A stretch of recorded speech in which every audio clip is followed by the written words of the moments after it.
Imraan, thanks a lot for joining us this evening. I mean, the organization was started in 1987. You've been working closely with Lebanon for the past 5 years. Talk to us about some of the realities that the people of Lebanon are currently facing amidst that explosion.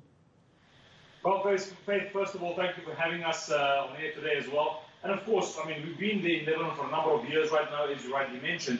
You know, prior to Tuesday, most people would know that Lebanon, or maybe most people don't know, that Lebanon was under incredible pressure and the economic system was crumbling dramatically. They were facing starvation already because of COVID-19. Because you must imagine there in Lebanon, first of all, Lebanon houses millions of refugees from Syria and Palestine. So that's been, pressurizing on them for many, many years already. So prior to the explosion on Tuesday, the population of Lebanon as a whole, not only Beirut, was already struggling. The economy was crumbling, the healthcare system was almost non-existent, and people were facing starvation already. Sure. Now, Tuesday, you can imagine, nobody expected it. This is not something they could plan for. Families could not prepare. This is not, I mean, it's insane. The whole world was rocked by this. And when you think about what happened on Tuesday, this is in Beirut. This is at the port. I was in Beirut just a few months before lockdown here in South Africa. And let me tell you, the place that it destroyed, when you watch those videos on social media and you see those people standing at the windows in their apartment blocks and they notice the first explosion, and when that explosion goes off, they don't expect the second one. And that second one wiped out kilometers and kilometers and kilometers of buildings.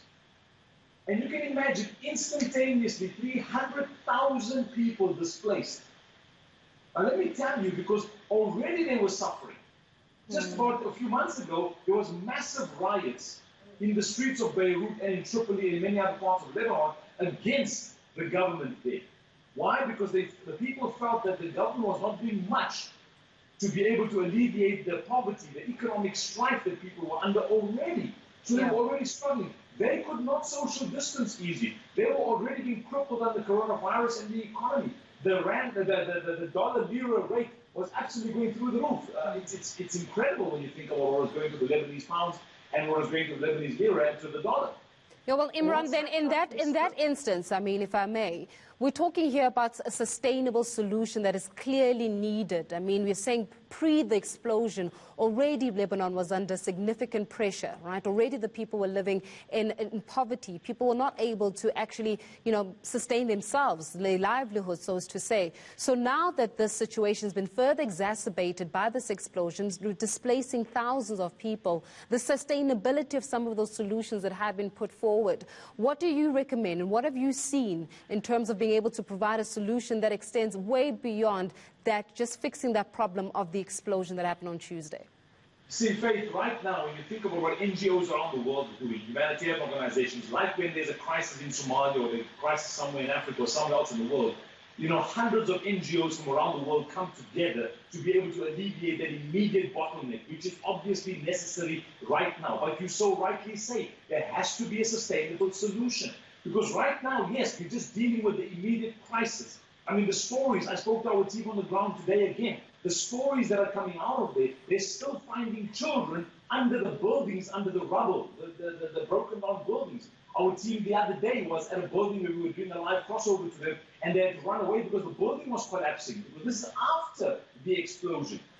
So you're right. Right now is the immediate alleviation of crisis. However, if there's no sustainable solution, I'm not sure if you probably are aware that today in Lebanon, thousands of people today protested.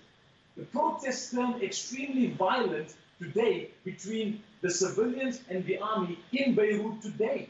Why were they protesting? You and I may look at that and say, man, these people are crazy. Why are they protesting when the whole place is just destroyed? 300,000 people without food, displaced completely. But they were protesting because exactly that. They're saying that nobody's doing anything about it. The government's not giving them a sustainable solution. There's no plan. Since the last few days, hospital systems have been overloaded. Today alone, we met a family today through our team on the ground there with a husband and wife who have 4 daughters. The husband and 1 daughter is at the moment alive. The wife and 2 daughters died instantaneously in the explosion. The 3rd daughter is right now in intensive care unit. The 16-year-old daughter was with our team right now, and I called him a few minutes ago. They found a 4-year-old boy who just him and his father were the only ones left because his mother and siblings had passed away a while ago. and in the explosion his father died in the explosion. That's just some of the stories, right?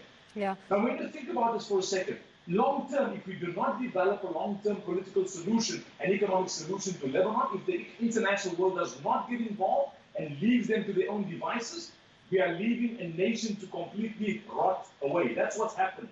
Yeah. Well, Imraan, for the sake of time, I really need to get to this part because this becomes an important. How does civil society then get involved, and what aid is needed of immediate? Well, aid right now, just for a couple of seconds, aid right now, food is required, water is required. People are facing starvation. They were before this, they're even worse off now. Food, water, medical supplies. Those are the immediate. Of course, there will be a rebuilding process to come. But I want South Africans to get involved. We as South Africans, we understand strife. We know where we've come from. We understand poverty. We understand hunger. We need to get involved and support organizations like African Muslims Agency and many others. We are not the only ones. There are many incredible organizations. Yes, we have teams on the ground. People can go to our website and donate, but there are other organizations too. Because we must respond. Faith, one human being must serve another human being when in time of need, like people serve us when we as South Africans were in time of need. We're going to have to leave it there, Imraan, but thanks a lot for joining us and shedding some light in terms of the realities currently in Lebanon. Imraan Choonara is the CEO of the Africa Muslims Agency.